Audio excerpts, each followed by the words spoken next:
চারপাশে সুউচ্চ পাহাড়ের কোলে মারমা জনগোষ্ঠীর বসবাস হেডম্যান পাড়ায়। মাতামুহুরী নদীর পাড়ে গড়ে ওঠা এই পাড়াটি অনন্য হয়ে উঠেছে মারমাদের ভিন্ন ধারার পোশাক ও সংস্কৃতিতে।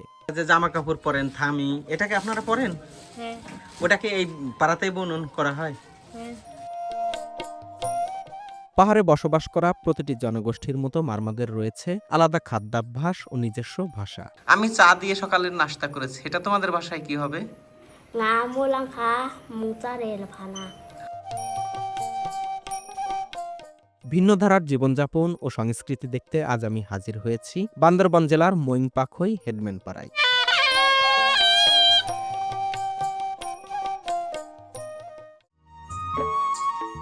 কুরুকপাতা বাজার ঘুরে আবারও পাহাড়ি পথ ধরে আমরা রওনা দিলাম মারমাপাড়ার উদ্দেশ্যে। পাহাড়ি পথ ধরে যাওয়ার সময় মনেই হয় না এটি আমাদের বাংলাদেশ। এত অপরূপ আমাদের দেশটা পাহাড়ে ঘুরতে না আসলে জানাই হতো না। এই বাজারের নাম হচ্ছে কালিয়াছড়া। এটিও একটি ছোটখাটো বাজার। সামনে যেহেতু তাদের উৎসব, এখানে বাচ্চারা, অনেক মানুষজন বিভিন্ন জিনিসপত্র কিনছেন। এই যে একটি আইসক্রিমের দোকান দেখতে পাচ্ছি, একদম ছোটবেলায় যেভাবে আমরা আইসক্রিমের দোকান দেখতাম ঠিক তেমন। কত করে বিক্রি হচ্ছে কাকা আইসক্রিম?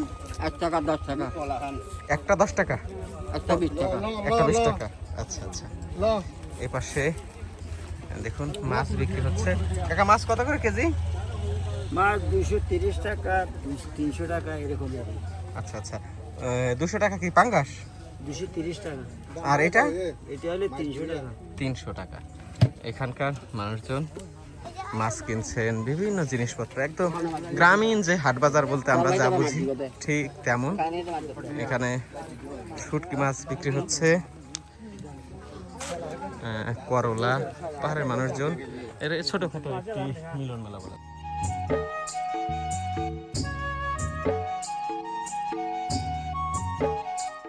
পথের এই বাজারটি ঘুরে যাওয়ার সময় আমাদের 2টি মোটরসাইকেলের একটি ক্লাসের তার ছিঁড়ে গেল। বেশ বিপদেই পড়লাম।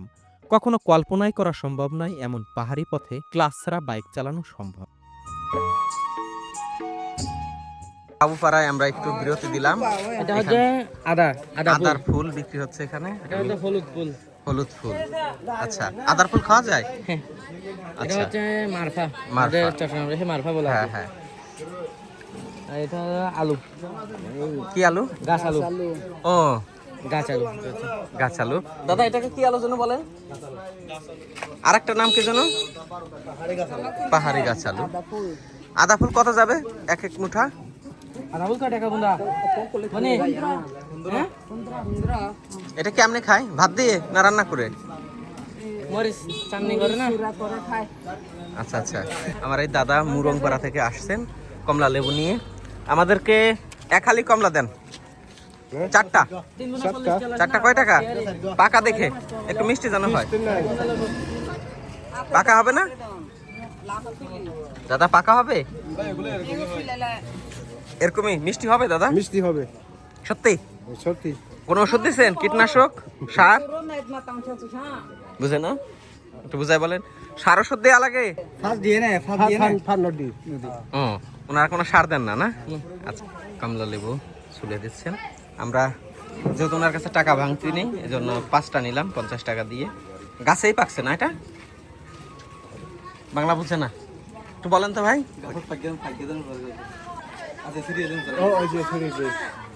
আজকে শিখছেন? আমরা যখন এই সঞ্জয় দাদার বাড়িতে ছিলাম, দাদা আমাদেরকে কমলা লেবু খাওয়াইছিলেন না দাদা? দাদার কমলা লেবুগুলো খুব টেস্টি ছিল। এগুলো দেখে আর কি আমার পাহাড়ের যে কমলা লেবু সেটির প্রতি এক ধরনের বিশ্বাস তৈরি হয়েছে। থ্যাংক ইউ, থ্যাংক ইউ, ধন্যবাদ।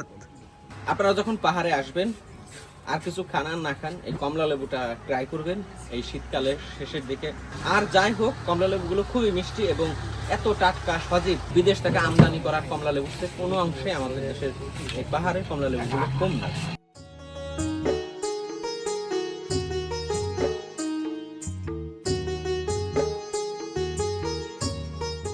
পথে এই যে শশা ক্ষেত দেখে শশা খাওয়ার লোভ হলো, ভাইয়ের কাছ থেকে একটি শশা কিনে নিলাম।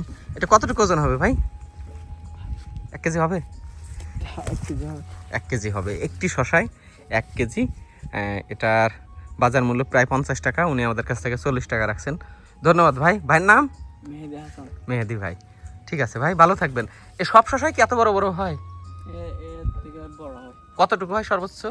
2-2.5 কেজি। 2-2.5 কেজি? 1.5 KG 2 KG. এটা কি রান্না করে খায় না এমনি সালাদ হিসেবে খায়? রান্না করেও খায়, সালাতে হিসেবে খায়। আচ্ছা আচ্ছা। রুবেল ভাই, আমি তো চরের মানুষ, ফুল চৌরা, এই এত বড় শশা দেখছেন চরে? না না, এত বড় শশা কখনো দেখিনি, এটা ফার্স্ট টাইম দেখলাম। আচ্ছা আচ্ছা, অনেক বড় তো, খায় দেখি কি অবস্থা। হ্যাঁ চলেন যাই। চলুন। কাকার নৌকায় পার হলাম। দেখুন ওনার হাতটা, আমি বলছিলাম যে কষ্ট কেমন, বলার সাথে সাথে উনি হাতটা বের করে দিয়েছেন। এইভাবে দেখুন একদম ফেটে ফেটে ঘা হয়ে গেছে।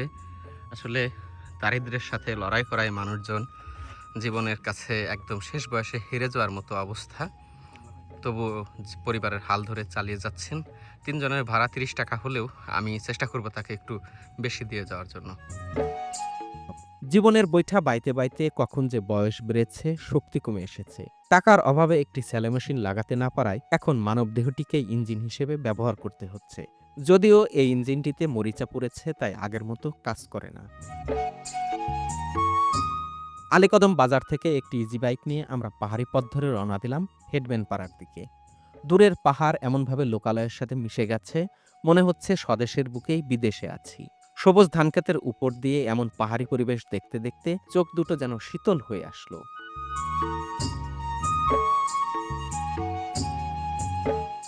20 মিনিট পরেই আমরা চলে যাব মামপাখই পাড়া, মামপাখই হেডম্যান পাড়া। সেখানে মারমা আদিবাসী সম্প্রদায়ের মানুষজন বসবাস করেন। আসলে এই অঞ্চলে ভিন্ন আদিবাসী গোষ্ঠী কিভাবে বসবাস করেন, তাদের জীবনধারা কেমন, সেটি দেখার জন্য আমার মন একদম ছুটে গেছে। সেগুলো দেখার জন্য যে তারা কিভাবে থাকেন, কিভাবে জীবন ধারণ করেন, তাদের বাড়িঘর কেমন। এই কয়েকদিন তো বিভিন্ন আদিবাসী পল্লী আপনাদেরকে দেখিয়েছি। নিঃসন্দেহে এটিও ভালো লাগবে, কারণ মারমারা তুলনামূলক একটু লেখাপড়া করেন, আধুনিকতার সাথে তারা অনেকটাই মিলেমিশে উঠেছেন এবং তাদের বাড়িঘর যেহেতু শহরের কাছাকাছি, তারা কেমন আছেন সেটি দেখব।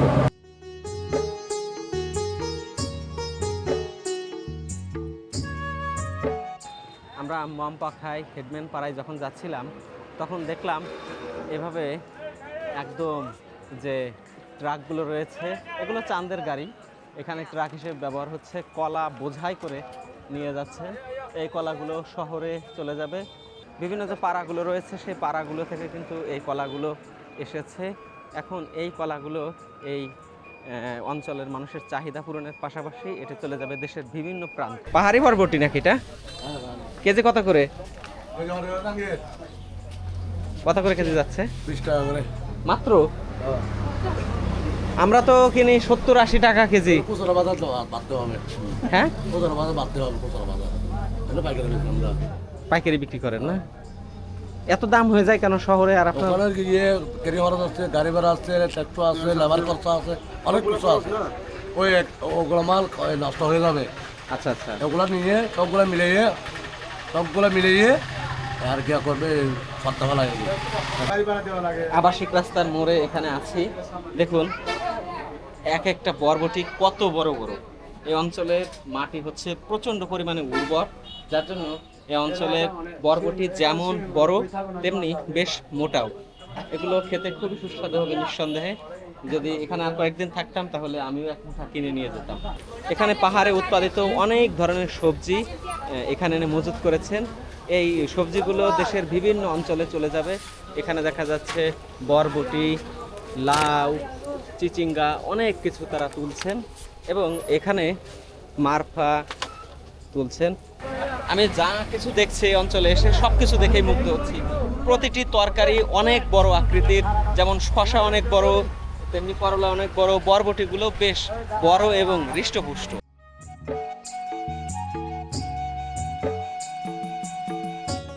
আর কিছু সময় চললেই মারমাপাড়া। যে পথ ধরে যাচ্ছি আগে এখানে সুউচ্চ পাহাড় ছিল। পাহাড়ি পাড়াগুলোর মতো এখান দিয়েও চলাফেরা করা বেশ মুশকিল ছিল। এখন রাস্তা হলেও উঁচু নিচু হওয়ার কারণে ব্যাটারি চালিত অটো বাইকগুলোর চলতে বেশ বেগ পেতে হচ্ছে। আমরা এই মুহূর্তে আছি মমখাই হেডম্যান পাড়া। এটি সকালবেলা যখন আমি কুরুকপাতা বাজারে গিয়েছিলাম তখন এই জিনিসটির সাথে আমি পরিচিত হয়েছি। এটাকে বলে আদার ফুল। আদা, যে এখানে যে আদা রোপণ করে সেই আদায় যে ফুল হয় সেই ফুল তারা এখানে বিক্রি করেন। এবং আমাদের অঞ্চলে যেটিকে চাল কুমড়া বলে, এই অঞ্চলে এটিকে সুদি কুমড়া বলে। এটি হচ্ছে জুমে উৎপাদিত হয়। ইতিমধ্যে এই কয়দিন থাকতে থাকতে আমি সব কিছুর নামই জেনে গেছি। এটাকে তারা চীনের গোলা বলেন। পাশাপাশি এই ঢ্যাঁড়সটার নামটা আমার কোনোভাবেই মুখস্থ হচ্ছে না। ভাই, ঢ্যাঁড়সকে আপনারা কি বলেন? ঢ্যাঁড়স, ভ্যারন। আচ্ছা আচ্ছা, এই পান কি আপনাদের অঞ্চলেরই? বুঝতে পারছি। পানকে আপনারা কি বলেন ভাই আপনাদের ভাষায়? পানকে কোয়াইন, পুঁইশাকের দানা। আপনাদের ভাষায় কি বলেন এটা? কামবইছি। আচ্ছা আচ্ছা। আর আমরা যে কলা খাবো, কলার ভাষাটা একটু শেখাই। হ্যাঁ, মফিউচি। কত করে? একটা 5 টাকা। আচ্ছা আচ্ছা, একটা 5 টাকা। ধরেন ভাই, মফিউচি খান। আর ধন্যবাদের কি আপনাদের ভাষায়? এটা মাফিউচি মানে কলা। আর ধন্যবাদের ভালো। ধন্যবাদ আপনাদের ভাষায় কি বলে? করে। মাফুইচি মানে হচ্ছে কলা, আর কোরে মানে হচ্ছে ধন্যবাদ, অর্থাৎ একজনকে ভালো বলা, তাকে শুভেচ্ছা জানানো। দিদিমার বয়স কত? দিদিমা 70 থাকবে। কত? 80 থাকবে। 80। তার বয়স কত সে নিজেই বলতে পারতেছে না। যাই হোক, দিদিমাকে দেখে মনে হচ্ছে যে বয়স কত 12-13 হবে। 12-13 হবে, 12-13 বয়স হতে পারে, এর বেশি হবে না।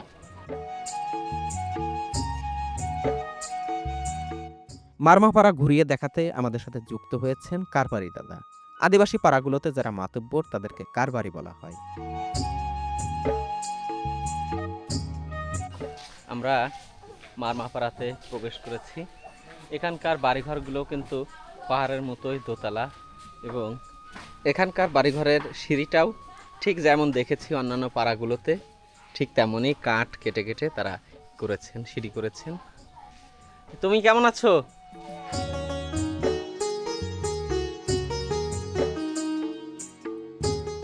দাদা, আপনাদের গ্রামে সর্বমোট কত মানুষ বসবাস করেন? বসবাস করে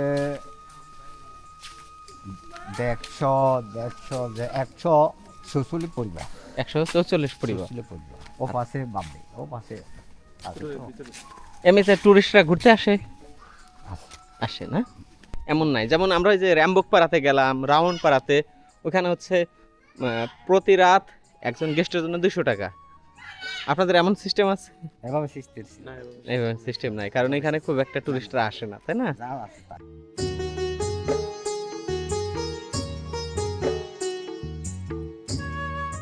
এটি হচ্ছে একটি মারমাপাড়ার একটি বাড়ি, কি দারুণ।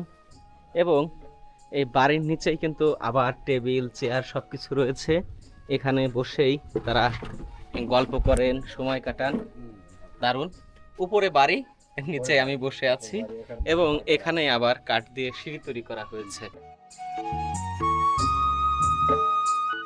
এমন সুন্দরভাবে তারা আবার দেখুন আলমারির মতো তৈরি করেছেন। এখানে হাঁড়ি, পাতিল এবং পানি এনে তারা রাখেন। দারুণ। এটার মধ্যে কি রাখেন? এই জায়গা? হ্যাঁ, না ছাগল তো এই ব্রেক তো দিছি তো ছাগল। খরক গাছ। জুমা খরগাত। আচ্ছা আচ্ছা, এটা কি ফুল গাছ? জুমা গাত তো। এমনি কি ফুল গাছ হিসেবে নাকি? ফুল ফুটাইছে, তারপরে এই এটা কি খান আপনারা? খানা কেমন লাগে? খাই এনে খরব লাগে। খরব খরব মানে কি? খরব মিষ্টি লাগে। মিষ্টি না টক? না না মিষ্টি না, টক। খরব মিষ্টি লাগে। তেঁতুলের মতো? তেঁতুল মতো। আচ্ছা আচ্ছা, খরক মানে হচ্ছে টক। উনি আমাকে বুঝাতে পারছেন না। আমি এই পাতাগুলো জুম ঘরেও দেখেছিলাম। আমি একটু কিছুটা কনফিউশনে ছিলাম যে এটাকে জুমের পাতা কিনা। হ্যাঁ হ্যাঁ, পরবর্তীতে উনি বললেন যে না, এটা জুমে হয়, এবং ওনারা বাড়িতেও চাষাবাদ করেছেন।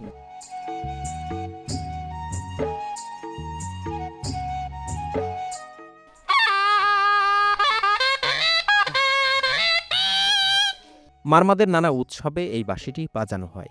মারমাদের মধ্যে অধিকাংশই বৌদ্ধ ধর্মাবলম্বী হলেও অনেকেই সনাতন ধর্ম পালন করেন। এই পাড়ার অধিকাংশ মানুষই বৌদ্ধ ধর্মের অনুসারী। কেমন আছেন? ভালো।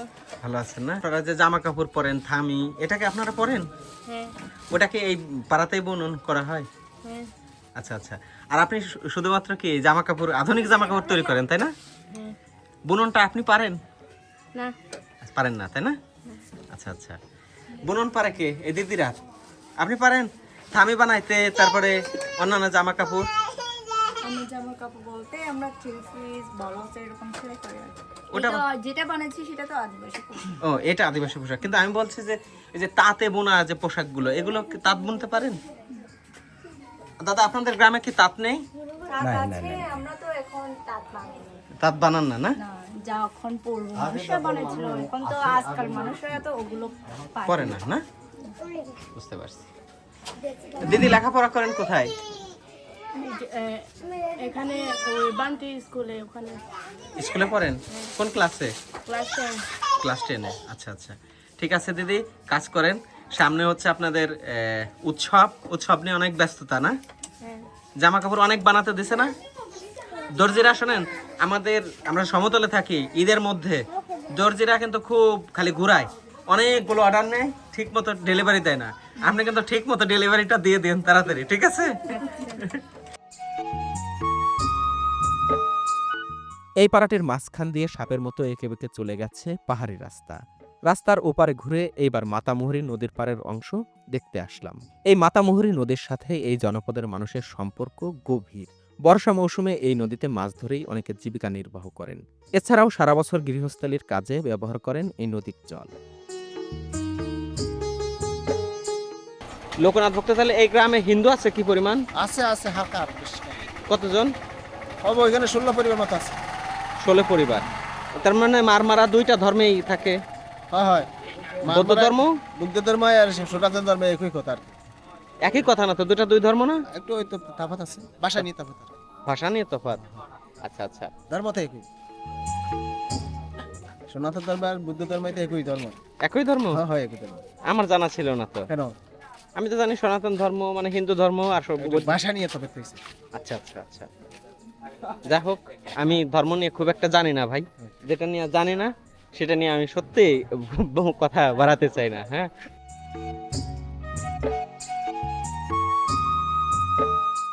আচ্ছা দাদা, এটা কি? এটা ওই সামাজিক গাছ, এটা সামাজিক গাছ। আর সব মানে রাখে এটা। আচ্ছা, এটা কি কোনো আপনাদের উপাসনালয়, এখানে ধর্ম পালন করেন? হ্যাঁ, আচ্ছা আচ্ছা, এটা কি মন্দির বলে? মন্দির না, তাহলে মন্দিরটা হচ্ছে যে সমাজে যে বেতে খামান করে এটা বাঙালি অসুবিধা হইবে। এই গাছের পাতা ছিঁড়লে অসুবিধা হবে? হ্যাঁ, কখনো ছিঁড়েন না গাছের পাতা, তাই না? না এইটা না। এখানে হচ্ছে যাদের মনে কোনো কিছু তাদের ধর্মীয় বিশ্বাস অনুযায়ী কোনো কিছু পাওয়ার ইচ্ছা থাকে, অথবা কোনো অসুখ বিসুখ থেকে মুক্তির জন্য তারা মানত করেন এবং এখানে এসে মোমবাতি জ্বালিয়ে পানি দিয়ে ওই এখানে এসে গাছ থেকে সোনা কাগজ আছে না, হ্যাঁ, যদি অসুবিধা হয় হুম হুম এদিকে সোনা কাগজ লাগাইলে ওই দিছে ও কারো পেটে অসুবিধা হলে গাছের সাথে পেট লাগাইলে ঠিক হয়ে যায়। হয়ে যায়। আচ্ছা আচ্ছা। এখানে একটি শিশু রয়েছে। হ্যাঁ, এই শিশুটিকে ঘুম পাড়াচ্ছেন। কি হয় আপনার? এ বাচ্চাটা কি হয় দাদা, একটু বোঝাই বলেন তো।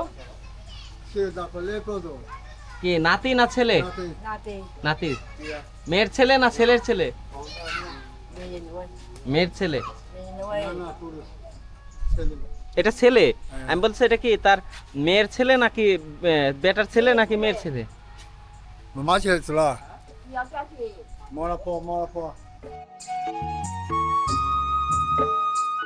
দাদা কেমন আছেন? ভালো আছেন? বাংলা পারেন? না। বাংলা পারেন না? এই যে পারতেছেন, আমার সাথে তো এখন বলতে পারতেছেন। অল্প অল্প পারেন না? এখন বয়স কত দাদা? 5 বছর 6 বছর থাকি না। 55? হ্যাঁ, 5 বছর ওরে আছে। এটা তো বাচ্চারা চড়ে, আপনি চড়ছেন না। এটা বড়দের, এটা বড়দের, তাই না? আমি যখন বললাম এটা বাচ্চাদের, দাদা হেসে উঠছেন। আপনার এবছর কি কি ফসল ছিল দাদা? চাষ করে, ধান চাষ করেন আর আর পাতা খেতে পাতাকপি চাষ করবেন। মরিচ না করবেন মরিচ করবেন না, মরিচের তো অনেক দাম, কেন করবেন না? পাতা দিলে পয়সা ভাই। আচ্ছা আচ্ছা আচ্ছা।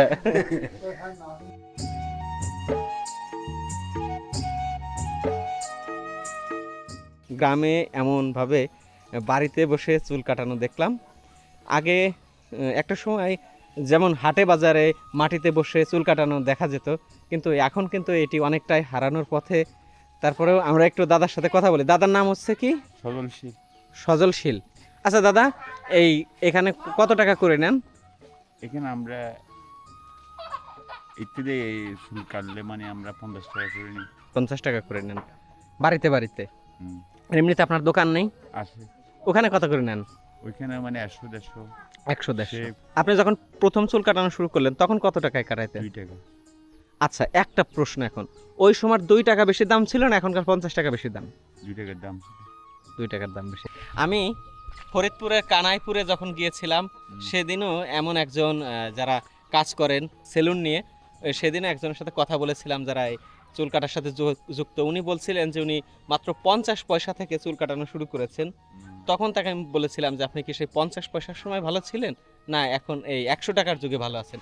উনি বলেছিলেন যে না, আমি 50 পয়সার আমলেই ভালো ছিলাম। এটাই সত্য কথা, এটা সত্য কথা, তাই না? হ্যাঁ, এখন তো সবগুলো জিনিসের দাম বাড়তি, তো অবশ্য চালের দাম বেশি, তো অবশ্য ইত্যাদি সব কিছু দাম বেশি। ঠিক আছে, আমি বলতেছি এগুলা মানে এখন যখন দাম হয়েছে তো ওগুলো আমরা বাড়াই নিচ্ছি আর কি। আমি চা দিয়ে সকালের নাস্তা করেছি, এটা তোমাদের বাসায় কি হবে? আচ্ছা আচ্ছা, ক্লাস 5-এ পড়ি, এটা তোমাদের ভাষায় কি হবে বাবা? আচ্ছা আচ্ছা। সকালে কি খেয়েছো? নাস্তা কি দিয়ে? আলু দিয়ে। আলু দিয়ে? আমি আলু দিয়ে সকালে নাস্তা করেছি, এটা তোমাদের ভাষায় কি হবে? আচ্ছা আচ্ছা, আমি তো কিছুই বুঝলাম না। যাক, আমাকে একটু ভাষা শিখাই দেবা, ঠিক আছে? এই যে বিষয়টি আমরা এখানে দেখছি, আমির খানের একটি বহুল প্রচারিত একটি অনুষ্ঠান দেখেছিলাম। আসলে এটা হচ্ছে যে যেটাকে আমির খান ওই অনুষ্ঠানে বলেছিলেন ব্যাড টাচ। আমি আমার শিশুদেরকেও কিন্তু আমার যে 2টি কন্যা রয়েছে তাদেরকে আমি শিখাই যে মা তুমি কোথায় তোমাকে কেউ ব্যাডলি টাচ করবে, কিভাবে তো কে তোমাকে ভালোবেসে আদর করবে, এই বিষয়গুলো কিন্তু এখানে একদম ছবির মাধ্যমে শিখিয়ে দিচ্ছে। বিষয়গুলো আসলেই সুন্দর। একটি বাচ্চা ছোটবেলা থেকে সে এই শিক্ষাটা নিয়ে যাচ্ছে। এর পাশাপাশি হচ্ছে যে দেখুন একদম দেয়ালে দেয়ালে শিক্ষা, যেদিকেই তাকাবেন শিক্ষা। একটা সময় আমরা বলতাম যে ঢাকা বিশ্ববিদ্যালয়ের দেয়ালে পোস্টারে যেদিকেই তাকাবেন এবং যে জায়গায় যাবেন সেখানে বাংলাদেশের ইতিহাস লুকিয়ে আছে। তেমনি এই ব্র্যাকের যে স্কুলটি রয়েছে, এই স্কুলের দেওয়ালে দেওয়ালে যখনই বাচ্চারা খেলবে একটু তাকাবে, কোনো না কোনো ভাবে তারা শিখতে পারবে। কেমন আছো তোমরা? ভালো আছি। আচ্ছা আপা, কেমন আছেন আপনি?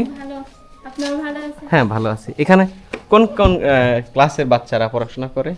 এখানে তো 5-এর বাচ্চারাই পড়ে। শুধু 5? সবাই 5? আচ্ছা আচ্ছা। এটাকে বলা হয় হচ্ছে ওয়ান রুম স্কুল, না? কেমন, এটার ধারণাটা কিভাবে? এটা ব্র্যাক স্কুল, একটা ব্রিজ আর কি, যারা ঝরে পড়া বাচ্চাদেরকে পড়ানো হয়। আচ্ছা আচ্ছা। যারা অঞ্চলে কতগুলো মানে পড়াইতে পারতেছে না, কোথাও গিয়ে বা পড়তে পারতেছে না, মা বাবা গরিব, ও কারণে বা কাজ করে, মানে কাজের ফাঁকেও ওরা ঝরে পড়া বাচ্চারা ব্র্যাক স্কুলে আসতে পারে, পড়তে পারে কাছে। আচ্ছা আচ্ছা।